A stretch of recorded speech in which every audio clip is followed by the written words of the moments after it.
All right, everybody, welcome back to the IndeVets Happy Hour podcast. We have an amazing guest today. She's actually one of our own from our headquarters. Her name is Gillian Florentine. She is our head of HR, and we want to discuss some of the process that we go through in hiring IndeVets to join our team. And we thought the best way to do that was to have HR here to add some highlights, add some color to the process. I'm here, as always, with Dr. Marisa Brunetti, my co-host. She is the Chief Medical Officer of IndeVets, and she's here to help us through this process today and to drink beer with me. All right. Thank you, Andrew, for having me. I'm very excited to have Gillian here because I never knew how awesome HR could be until I started working with Gillian. Because as veterinarians, if you're out there listening, you know that typically we don't have HR to ever speak to, right? And you never think about what HR actually is. Human resources. They care about you because you're a human. In veterinary medicine, Gillian, I'm just going to say, you know this now, we don't have great experiences with HR. So at IndeVets, we're trying to change that and make it so that Gillian is like your second call after me if you have questions. So Gillian, thanks for being here. We're hoping you could tell us a little bit about yourself and your background and how you joined this awesome team. Well, first off, thank you, Andrew and Marisa, for the invitation and having me join your happy hour. I appreciate it. I joined IndeVets in 2020 after spending over 20 years in HR in small to mid-sized growing firms, all privately held. And it's true, I don't have veterinarian background or experience. I'm not a doctor myself, and this is my first time in the vet space. And the one thing I will say that is common is whether you're a vet or you work in any other industry, I think HR does get a little bit of a bad rap. You usually think of HR as the last place you want to go. And hopefully we're changing that at IndeVets. It's the place you can go to as the confidant, the friend, the I need guidance, I need help. And so that's what we're here. That's what we're here to do. And you have a daughter, right? I do. I have a 9-year-old daughter who keeps me on my toes. I have a husband that sometimes acts like the 9-year-old. So maybe I have 2 kids sometimes. So that's always fun. And we have a dog, a Greater Swiss Mountain Dog, who's almost 2 years old, named Nico, who at times I just want to take to the pound. And at other times I can't imagine my life without her. Right. And She's very cute. She eats razors. Or she eats everything, whether it's actually edible or not, the dog eats it. I just, razors, Christmas ornaments, paper towels, toilet paper, it doesn't matter. Yeah. Yeah, well, knock on wood, she's passed or thrown up all of them, right? She has, thankfully. Hopefully she'll be growing out of that stage, so that's good. Man, I hope so. Maybe you guys as doctors can tell me, yeah, just wait until she's 3. It'll be better. I hope we get there. I was going to say 4. Yeah, that's the next milestone for our dogs. Yeah. Yeah. So awesome. All right, Andrew. So today we're going to go through some of the process in determining not only the hard skills that doctors have, but also the soft skills and make sure that they're exactly what you're looking for in a vet.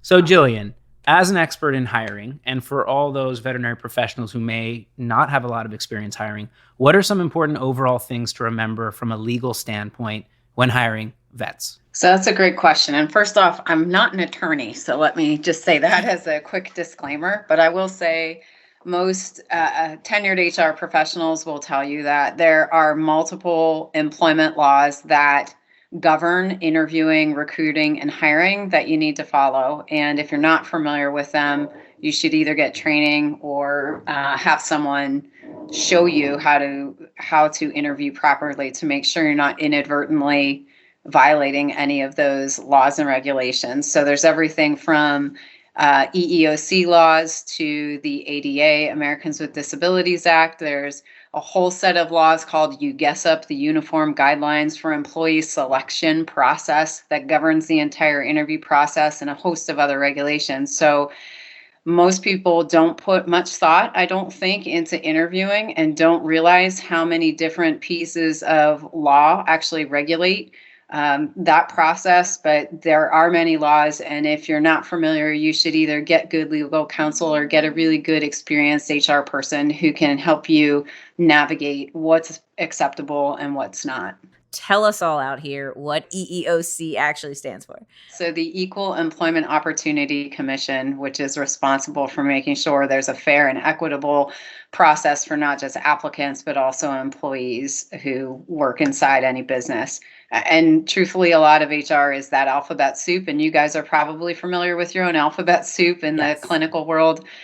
So these are all the different governing agencies that, govern over these policies and regulations that they've put out. And these are some of the bodies that employees or applicants, if they feel that there's been a mistake or something has happened in the interviewing and hiring process that adversely impacted them, these are the bodies that they go to report those things. And then, there are things that happen from there that aren't ideal or desirable.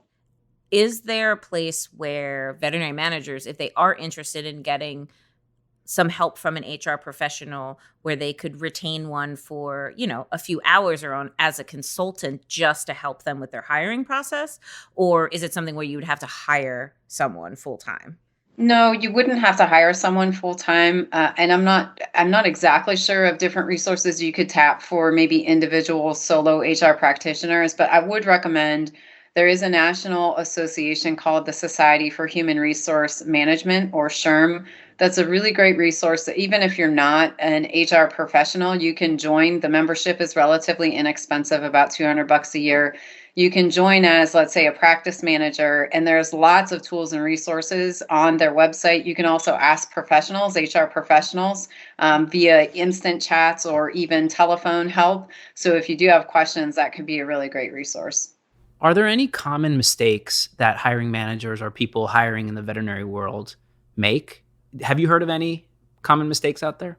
Yes, and I would say the common mistakes I'm about to list aren't secluded or isolated to just the veterinary industry. These are mistakes that people make across the board. I'd say most businesses, small business, all businesses make these errors from time to time. So one is not knowing what the laws are, which means you're ending up asking questions that are actually illegal. So if you don't know what the regulations and the laws are, go find out. That's number one. Number two, I'd say a huge mistake is not being prepared for your interviews. More and more people have more data at their fingertips. So your applicants are coming in prepared, or they should be, with lots of questions, really insightful comments or thoughts about your business.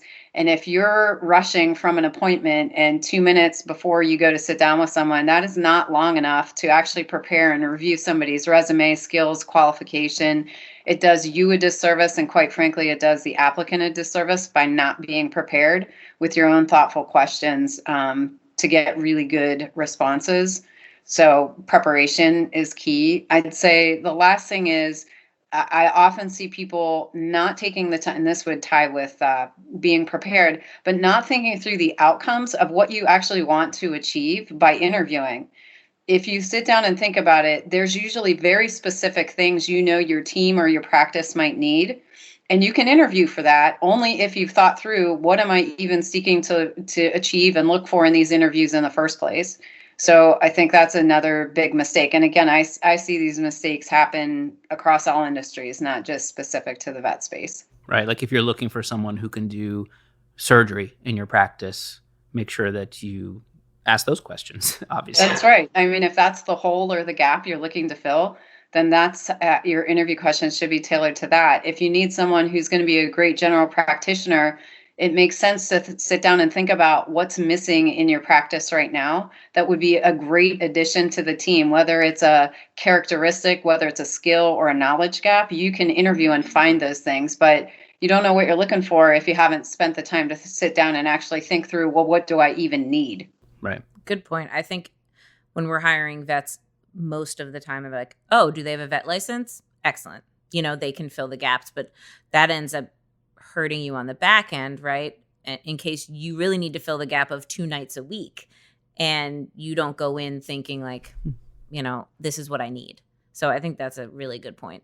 We're not all just veterinarians. There's lots of facets to us. Well, Gillian, I'd like to tell you what we do at IndeVets, Please. I can't as well wait to as the hear it. audience. No. So, How do you start the process, Andrew? well, we get applications all the time, right? Yeah. We get leads that come through our website. We get applications through the AVMA website, Indeed. We have our ads up in a lot of different places. We get a lot of referrals, actually. So our own doctors send us their friends who they think are just amazing doctors that would love to have some of the benefits of IndeVets. And the first thing I do is set up a phone call because I don't want to just set up an interview. They might not even realize what they're getting into. Sure. A website can tell a lot about a company, but not everything. And so, I want to make sure that they really understand who IndeVets is. But on the other hand, I want to make sure I really get to know their motivations and what is lacking in their career and in their life. And oftentimes, obviously, I hear a lot about flexibility, about not being heard at work, about all the pain points that doctors have these days with management, things like that. For me, I'm gathering a lot of information as to what they're looking for in a job. And immediately I'm adding up, is this a good match? Are their motivations right for our team? So number one, I want to know what their motivations are. Obviously, I'm there to answer questions about how we work. And if I feel we're a good fit, that's when I schedule an interview. Yeah, I was going to say, I think the phone screen, we tend to forget, or in the vet field forget, that it's half them asking us questions and feeling us out and half us telling them about the job. Yeah, and I don't take for granted the fact that they're interviewing me just as much as I'm interviewing them. Absolutely. It's not a one-way street here. It's got to be a fit for both of us. And about how long do you think the ideal phone screen should be or is? I try to keep it to less than half an hour, honestly, but I can tell you, there are some phone screens that go over an hour. It's like we hit it off. We're just talking. Maybe they're in a new region, so they're telling me a lot about, the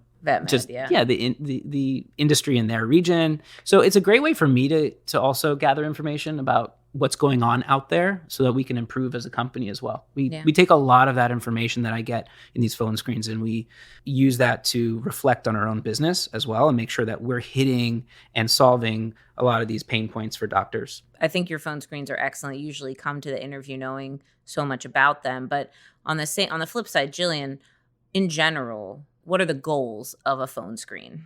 Right. So I think Andrew touched on it. And actually, if I just go back one step, I know we're talking about the phone screen, but I think it is important to note and share with the listeners that IndeVets has a really nice bolted down process. So Andrew's speaking to one step in a multi-step process that we've put together. So back to this topic of preparation and where a lot of other businesses and practices fall down is not preparing. We do have a written out system that between the two of you, Dr. Heller and Dr. Brunetti, have done a nice job putting together. I've just added another overlay of employment law compliance to it. And so there is a written document that shows what are all the steps in our process, what are all the same questions, consistent questions we ask everyone. It's not to say that you don't ever have a dialogue where somebody might have some follow-up questions, but we make sure that we ask a consistent set of questions on both our phone screens, our in-person interviews, and so on and so forth. And all that is documented so that when the two of you are going into either a phone screen or an in-person interview, you're well armed when you go in. To your point, Dr. Brunetti, in terms of outcome, you should have an outcome at each of these steps that you have in your interview process. And for our phone screen, I would say Andrew touched on it there a little bit. It's to get an initial feel of what are your skills at a very high level. What other qualifications could you bring? IndeVets, has a distinct model that's very different than other practices in the industry, and not everybody's looking for that. And so you're trying to assess at a very high level, does this seem like it's a match enough to continue the conversation further? So that's the target that you're trying to achieve. And as Andrew said, you try and do it in as timely manner as possible. Right. And if it's not the right fit after a phone screen, I'll say it right then and there. I'll just say, look, we're looking for X and it looks like you're looking for Y. And I don't know if it's necessarily going to be good for you. Maybe come back in 6 months or, if you think that you can see yourself doing what we do, you can get back to me kind of thing. So I don't always, proceed directly from a phone screen to an interview. Obviously they have to pass certain minimum qualifications, all that stuff's on our website. But, it's for me, a lot of it is motivations, and what they're looking for. So between that point and the actual interview, we do ask that they fill out a couple of different assessments for us. And so I want to take a little bit of time and talk about that. So number one, we send them something that we call a clinical assessment, which is I want to ask Marisa about because she designed it. And the other thing that we do is we send out something called the predictive index assessment. And Gillian, I know you're an expert in that, as we all are at this point. But not as much as Gillian. Not as much as Gillian. She recently took a refresher course in it, so I think she's going to be a little bit fresher on that. But let's discuss both of those. Why don't we start with the predictive index? The predictive index, what's it designed to do? Right. So like any assessment that you use in the hiring process, it gives you one piece of data to potentially investigate more. It is not the end all be all of, hey, this is, you should hire or shouldn't hire this person. No assessment used in an interviewing process should be considered that way. And there, just to note, there are lots of different kinds of assessments out there. Predictive index is one of them, but Myers-Briggs is another, DISC is another. For aptitude, you'll hear about Wonderlic and some other tools. So there's lots of different assessments out there. And back to the point of understanding why you're doing what you're doing, what is your outcome. It's really important that if you are going to incorporate assessments in the interviewing process, that you have a clear, distinct outcome for them. Why are you using them, and what do you seek to get from them to help round out your interview process as a whole? And so the way we use predictive index is to help us better steer where our conversations might go during the in-person interview. For example, and the way the predictive index works in a little more detail, it ends up providing an output with 4 different components that are rated on a scale. And so depending on where those components fall, gives us insight into how a person might behave on the job. It doesn't mean it's a guarantee, but when we see those things, we get a chance to go into our in-person interview with our consistent set of questions that we ask everyone. But we've also got a little bit of a picture of how this person might perform in different situations, whether it's under stress, whether it's, we're running behind because our appointments are running over. And so that can be a really stressed out or timely situation, how they might respond in a challenging case, that kind of thing. The PI or predictive index can kind of give some initial insight into that and allows us to further round out the questions that we're asking in the interview process to better understand what skills and knowledge this person could bring. The one other thing I love about the PI is that it only takes 5 minutes. Or 18 minutes if you're Marisa. So it could take you however long it takes you, Andrew. So when we get to the interview, it's done virtually these days. We're in so many different regions. We schedule an hour, which I think is a really good amount of time to get to know someone, talk about their previous history, and have them give us questions and go through how we run our business. Gillian, what are some important things that we're using the in-person interview for?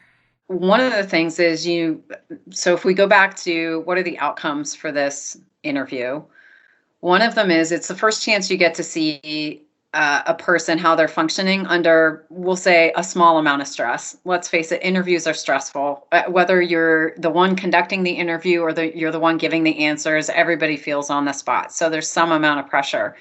And the truth is, whether you're joining a private practice or you're joining IndeVets, there's going to be moments in your day, in your schedule, that feels pressured and time constrained. And geez, people are looking at me to know the answer. I'm sure I would suspect a lot of doctors feel that way from time to time. And Often. So it's your first opportunity to get a glimpse at how do they handle that. Are we poised? Is the candidate demonstrating grace under pressure? It doesn't mean that we have to be perfect at that all the time, but you do want to see their demeanor and how they're presenting themselves under this, slightly stressful circumstance. And most people, usually do just fine. I think another outcome that you're looking for is how they communicate, their communication style. In this line of work, you're talking with pet owners and practice managers and vet techs and all sorts of different people that you probably haven't met before if you're working at IndeVets. There's lots of new people you're meeting, and this is the same circumstance. These are, even if you've talked to Dr. Heller or yourself, Dr. Brunetti, on the phone before, this is the first chance that you're really getting to see the person virtually and talk through, different scenarios or a particular case. And how are they communicating that? Is it something you can follow? Do they articulate things well? I think you've talked about clinically, how on point is it? So I think it gives you a first chance or glimpse into communication style. It also gives you a chance to see how quickly somebody can build rapport. And whether you're in private practice or you're working as an indie vet, it's so important in business. Business is about relationships. Practices are about relationships, whether it's with your coworkers or whether it's with pet owners and your patients. And so how quickly is that rapport being built? Those are a lot of things that, whether it's virtual or ideally in person in non-COVID times, these are some of the things that we're seeking to assess when a candidate pops on the screen and we start our conversation about who we are and what they're seeking. Yeah, and I think you also hit on communication style when you're talking about that.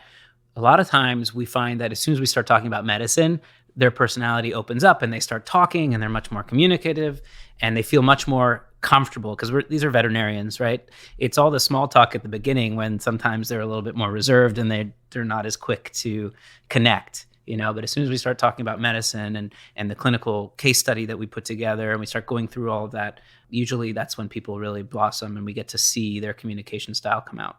And that's a great example, Dr. Heller, because it represents you don't throw the baby out with the bathwater, right? So you could have a really great clinician who maybe takes a little bit longer to warm up. But once they do, they could be excellent with your pet owners, the patients, and other coworkers. Some people just have a little longer runway before they feel that they're comfortable enough to really open up and be able to be conversational and that sort of thing. It doesn't mean they're not a good clinician. Likewise, somebody who right out of the gate is very high social, very communicative, high talkative, they could be great with the rapport building, but when you dig into some of the clinical skills, you could find maybe it's not quite on par with what you're looking for. We've seen that. It's one of those things that often we talk about in unconscious bias, that you're not thinking about it, but you think, oh man, I'm connecting so well, they must be great. This is why you need a good set of questions on the clinical side to make sure you're thoroughly evaluating, well, what are those clinical skills and is it really a match? And similarly, for the person that might not warm up right away, again, you want to really assess, are they going to be a match for both hard and soft skills, even if it takes someone a little longer to warm up. So you've got to beware of that unconscious bias that comes into play for all of us, no matter how much we try and keep that top of mind. The virtual aspect of these meetings has been tough for all of us to get used to. I mean, it's already stressful, you're right, to have an interview, but now to make sure you get online, I'm always worried that my internet is going to go out. So I think that's a whole nother thing that people have to think about these days. And I'm actually glad that, we're doing it because I love getting to see people everywhere, and not having that constraint. One other thing we didn't talk about, which is the ability to use technology. Yeah, I mean, it's a job-related skill that whether you're in private practice or work for IndeVets, technology is something you need to have some functional expertise with, right? You got to be able to function. And so every technology platform is different. And it is true, the in-person or the video interview can also help you initially assess, how did somebody do with that? Were they able to log on? If there were issues, how did they address that? Did it completely throw them off, or were they able to recover and get back into the interview? The only caution I would give, just like anything, is it's a one-time event. So I would never put 100% stock in, well, this person isn't technology proficient because we had some flubs on Right. getting online and getting the interview going, but it does give an initial indication, and so you just kind of note it for what it is. The other thing I would say is, and I've said it before and I'm going to sound like a broken record, is this is why the consistent set of interview questions is important. If being able to quickly learn new technology platforms is an important part of the job. It should be part of your consistent set of questions you're asking all candidates, right? Yeah. Because it's going to be job related. So you're right, Andrew, when someone first logs on, that could be, an initial maybe insight or indicator of how that's going to go, but it isn't the whole story, which is why asking more questions is important. Well, and also being on time to an interview is really important too. And if you can be on time to a virtual interview, it just shows that you care about the time, right? If you're late to a virtual interview, that's not a good sign. You have no other real excuse. And truthfully, if you're late to any interview, that is not putting your best foot forward. And I would offer this goes both ways. I get that we're in clinics and we're trying to see patients, but find a way to be on time to your interviews, whether you're the candidate or whether you're the person interviewing. Everybody's time is valuable. Aim to be there early. Be early, but not too early. Right. Like if you're half an hour early, that's like a little eager. Yeah, I'd say like 10 minutes early. I think it's just a matter of respecting each other's time. The candidate and the interviewer, try and be there prompt. It's really, really not good etiquette to show up late, obviously, to again, with either party. Right. And it's just being respectful of both parties' time. So the last part of the process, of the hiring process, is reference checks. IndeVets has a written, documented system for interviewing. Step one is we get a resume or an application. Step two, after we've reviewed the application and resume, is we conduct a telephone screen. Step three is we have candidates complete a predictive index assessment. Step four is an in-person interview, which in today's world is virtual most of the time, if not all of the time, where we assess clinical and soft skills. If all those steps are complete, then we get to the next step, which is reference checks. Reference checks to me are really difficult because there are only certain things that you can ask. And we want to make sure that we're asking the same questions every time. So Gillian, what are some important things to remember when doing reference checks? The things to think about with reference checks are legally and technically, there are only two things a former employer can or is permitted to validate, right? By law, they have to validate these two things: the dates of employment and last rate of pay. That's it. And so we can ask a lot of other questions, but the truth is no employer is obligated to answer any of those questions.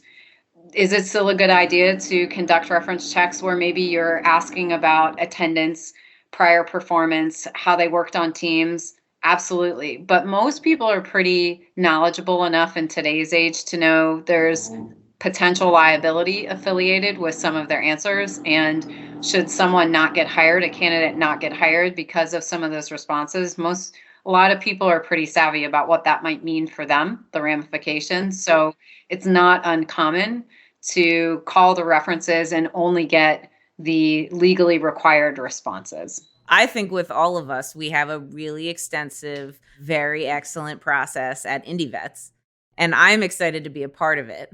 So thank you, Gillian, so much for being here. You always do a great job. Well, thank you both for the opportunity. And again, hopefully folks can come to see that HR really is here to help support and further the initiatives of the practice or the business that you're in. Thanks, Gillian. Thanks, you too. So we want to talk about the clinical assessment and that part of the process of the application for IndeVets, but it's its own topic really, and it's a little in depth. So if you are interested in hearing more about that, we're going to put that in part 2, which should come up right after this.